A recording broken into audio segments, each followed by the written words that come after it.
안녕하세요. 대소문TV입니다. 오늘은 세종시 아파트에 대해서 이야기를 해볼 건데요. 오늘의 이야기라고 여기 큰 챕터를 정했는데, 첫 번째가 매수 심리고요. 두 번째가 전세가율에 대한 얘기를 해보려고 합니다. 3번, 4번, 5번 내용은 다음 동영상에서 얘기할 생각이고요. 오늘 얘기하는 첫 번째, 두 번째는 이 수요 측면에 대해서 말씀을 드리고자 하는 거예요. 아파트 가격이 움직이기 위해서는 수요와 공급이 가장 기본적으로 중요하죠. 그 중에 수요는 가격 상승에 큰 영향을 끼치기 때문에 현재 세종시의 수요는 어떤가, 수요에 대한 심리는 어떤가, 이런 부분에 대해서 한번 얘기를 해보고자 합니다. 요게 보면은 세종 매수 우위 지수라고 돼 있어요. 이게 뭐냐면 KB 부동산에서 공인중개사 분들을 대상으로 이제 설문조사 같이 하거든요. 이 부분은 사실은 실무를 지금 종사를 하고 있고, 시장에서 가장 먼저 수요자와 공급자를 만나시는 분들이 공인중개사 분들이기 때문에 이분들의 이 응답 내용은 실제 보면 현재 시장 상황을 가장 직접적으로 만나는 분들의 얘기라고 볼 수 있습니다. 그렇게 봤을 때 지금 세종시 같은 경우는 매도자가 많다가 94%고 나머지는 좀 애매하다 이런 대답이고요. 매수자가 많다는 0%입니다. 0%. 이게 지금 0%라는 거는 전국적으로는 한 2.2% 정도가 매수자가 많다고 대답을 했고요. 그럼에도 불구하고 세종은 그냥 0%예요. 단 한 곳도 매수자가 많다고 응답한 곳이 없다는 거죠. 이 말은 지금 현재 세종의 공인중개사무소에 실제 매수를 문의하는 분들이 거의 없다. 지금 매수를 하려고 하시는 분들이 상당히 적다. 이걸 알 수 있습니다. 실제 세종시 집값이 많이 올랐던 20년도부터 21년도까지 요 기간을 한번 보시면요. 매수자가 많다라는 이 윗부분이 엄청 많죠. 실제 이 정도 바닥이 아니에요. 바닥이 아니고 상당 부분 계속 상승 기류를 보여줍니다. 이게 현장에서 일하시는 분들이 느끼는 심리인데 지금은 0%라고 하는 거는 사실은 매수세가 거의 없는 거 아닌가 이렇게 판단할 수 있는 거죠. 두 번째로 보면 역시 공인중개사분들이 매매 가격을 어떻게 생각하냐, 앞으로 오를 거냐 떨어질 거냐라는 생각을 했을 때 가격이 상승될 거다라고 응답하신 분이 4%라고 합니다. 공인중개사분들 중에서 긍정적인 분도 있을 테고 부정적인 분들도 있을 텐데, 또 하나는 손님들이 오시면 뭐 집값이 떨어질 텐데, 혹은 집값이 계속 떨어지고 있는데 뭐 오를 것 같아요 뭐 이렇게 물어보시는 분들이 계시겠죠. 그런 분들과 많은 대화를 나누고 또 현재 현장에서 보셨을 때 전국적으로는 그래도 8.5% 정도의 집값이 오를 것 같다라는 대답이 나왔지만 세종은 실제 4%라는 거죠. 이것도 전국 평균과 비교했을 때 매우 낮습니다. 이게 낮다는 거는 현재 실무자분들이 생각하실 때 세종시 집값이 오를 거다라고 생각하시는 분들도 현 시점에는 많지 않다라는 것을 알 수 있습니다. 그리고 마지막으로 이제 먼저 그 세종 매매 거래 활발 지수라고 되어 있는데요. 요거는 이제 부동산이죠. 부동산 사무실에 찾아오시는 손님들이 이제 어떤 부류냐라고 생각하시는 게 좋을 것 같아요.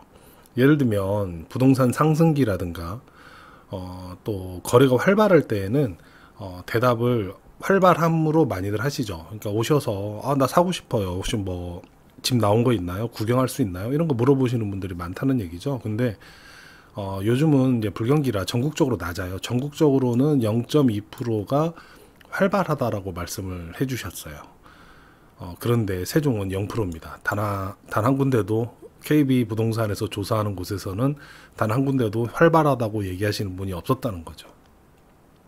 물론 이게 공인중개사 현업에 종사하시는 분들의 의견이기 때문에 약간의 개인적인 의견이 들어갈 수도 있을 거예요. 하지만 그 개인적인 의견을 차치하더라도 실제 현업에 종사하시는 분들이 생각할 때는 직접 오셔서 지금 집을 사겠다라고 하시는 분들 자체가 매우 적다라고 느껴지는 상황이라는 거죠.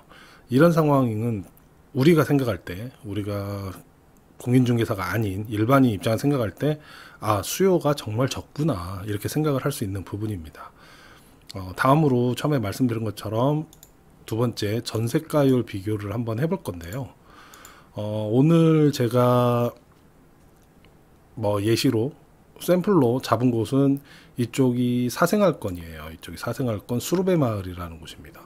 그래서 수르베 마을 1단지, 뭐 2단지, 8단지, 5단지 이렇게 6단지 쭉 있죠. 가격을 전체적으로 다 보면 1단지가 그래도 조금 1단지 여기가 조금 가격이 딴 데보다 약간 더 높아요. 더 높고 세대수는 1111세대 그리고 여러가지 평형대가 있는데 뭐 이쪽이 약간 높고 해서 그냥 1단지를 기준으로 한번 제가 조사를 해봤습니다. 요게 이제 네이버 부동산에서 현재 진행되고 있는 5월까지 기준의 지금 전세 거래 현황인데요.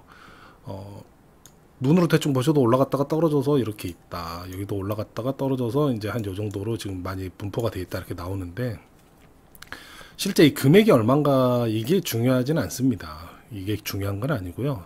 저희가 가장 중요하게 봐야 될 거는 매매가 대비 전세가 이 비율이죠, 비율. 실제 세종시는 매매가 대비 전세가율이 대단히 낮아요. 지금 여기서도 보면 이제 네이버 부동산 기준이죠. 37에서 38%, 뭐 38% 정도 된다. 이게 뭐 평형대 따라서 뭐 다 달라지긴 하겠지만 평균적으로 한 40% 정도 왔다 갔다 하는 것 같아요. 이게 진짜 현재 세종시의 상황인데, 이거를 전국 데이터로 한번 비교를 해보면 이게 자료 출처는 코시스 한국국가통계포털이라는 곳에서 제가 발췌를 해온 부분인데, 여기서 이제 먼저 보셔야 되는 수치는 제일 위에가 전국이고 수도권, 지방, 6대 광역시, 5대 광역시 뭐 9개도 8개도 서울 이렇게 나와 있는데, 자 일단은 보시면 수도권 지역이라 이런 데 보면 61%, 72%, 뭐 67.8% 이런 식으로, 뭐 광역시가 68%뭐 이런 식의 지금 분포도를 보이고 있습니다. 자 그런데 세종시는 국가통계포털에서는 47.2%라고 나와 있어요.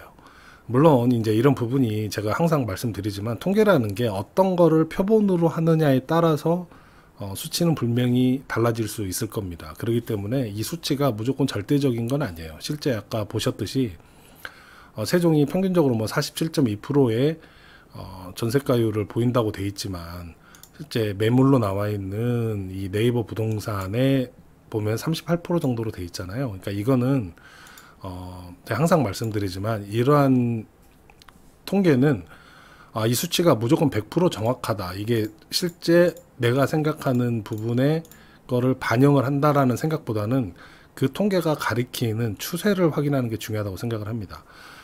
최근에 뉴스 많이 보시면 전세가율이 많이 올라가고 있다, 서울 쪽은 올라가고 있어서 뭐 과거보다 더 높은 지점, 그리고 또 집값이 떨어졌던 것도 얼추 집값이 상당 부분 올라갔다, 뭐 이런 뉴스를 많이 보시잖아요. 이 전세가율이 중요한 이유는 전세가율은 집값 상승의 선행 지표입니다. 전세가율이 이렇게 올라가면 집값도 같이 올라가요. 이게 일반적인 현상이거든요. 물론 이 외에 다른 많은 부분을 생각을 해야 되지만 많은 분들이 전세가율을 선행 지표로 잡고 있습니다. 자 그런데 우리가 이 통계에서 유심히 봐야 될 거는 23년 11월부터 24년 4월까지의 6달 기간의 전세가율 지금 표인데, 잘 보시면 글씨가 작더라도 23년 11월보다 24년 4월에 이 모든 지역이 약간씩 이렇게 올라갔습니다. 이렇게 전세가율이 올라가고 있어요. 뭐 예를 들어 보면 수도권 같은 경우 60.2에서 60.5, 60.8, 그래도 현재는 61.5. 그리고 뭐 6대 광역시 같은 경우도 한번 보면 67.3에서 67.4, 5, 7, 8, 그래서 67.8까지 조금씩 올라가고 있죠. 자 이거를 생각을 해 보시고 세종시를 보면 세종시의 전세가율은 47.1에서 쭉 가서 지금 47.2입니다. 거의 변화가 없는 상황입니다. 이 말은 지금 각종 정부에서 전세자금 대출이니 신생아 특례 대출 같은 정책적 지원을 하고 있음에도 세종시는 전세가율조차 변화 없이 거의 유지가 되고 있다는 거예요. 이 말은 단순히 전세가율이 그대로네, 전세가 안 오르고 있구나, 이게 아니라 우리가 한번 생각을 해봐야 됩니다. 아까 처음에 수요라는 측면을 말씀드렸었는데 집값은 사실은 이 갭 투자라고 뭐 좋아하시는 분도 있고 싫어하시는 분들도 계시지만 이 갭 투자 수요가 상당 부분 많이 오르고 내리고를 만들거든요. 단순히 계산을 해보면 이게 위에 보이죠? 네이버 38%이 숫자 한번 기억해 보시면, 우리가 세종에서 10억짜리 아파트를 구입을 한다고 하면 전세가율이 38%였잖아요. 내 돈이 그냥 대충 6억이 필요합니다. 네, 6억이 필요한 게 세종이에요. 자, 그런데 수도권 같은 경우, 수도권은 지금 61%예요. 그러면 10억짜리를 내가 구입하려고 하면 수도권은 4억이면 구입할 수 있죠. 네, 이 차이는 엄청나게 큽니다. 실제로 세종에서 10억짜리 아파트를 구입하려면 6억 정도가 필요한데, 이거를 수도권에서 내가 갭 투자를 한다고 생각을 해보면 뭐 단순히 계산해보면 한 18억에서 20억짜리도 구입할 수 있는 상황이 되는 거예요. 물론 뭐 꼭 이렇게 할 수는 없겠죠. 이 말은 무슨 뜻이냐면, 대체제라고 생각을 해보시면, 과연 내가 투자를 하는데 세종이 더 좋을 것이냐, 아니면 수도권이 더 좋을 것이냐를 생각해 보면, 많은 분들은 수도권이 더 유망하다고 생각할 가능성이 있다는 거죠. 갭투자 자체로, 갭투자 비율, 그러니까 전세가율의 비율이 낮아서 갭투자로 들어가야 되는 내 자금이 훨씬 많이 필요하면 이 같은 금액으로 수도권으로 가면 나중에 더 높은 수익을 얻을 수 있지 않을까라는 심리가 발동한다는 얘기입니다. 그렇기 때문에 현재 세종은 상황은, 현재 세종시 집값이면 갭 투자로 수도권 투자도 가능하다, 이런 상황이 되다 보면 투자 수요는 계속 떨어질 수밖에 없는 상황인 거죠. 이러한 상황에서 과연 우리는 세종의 수요가 단시간에 빨리 늘어날 수 있느냐, 그리고 세종의 집값이 빨리 다시 옛날처럼 올라갈 수 있느냐, 이렇게 생각해 볼 필요가 있다는 겁니다.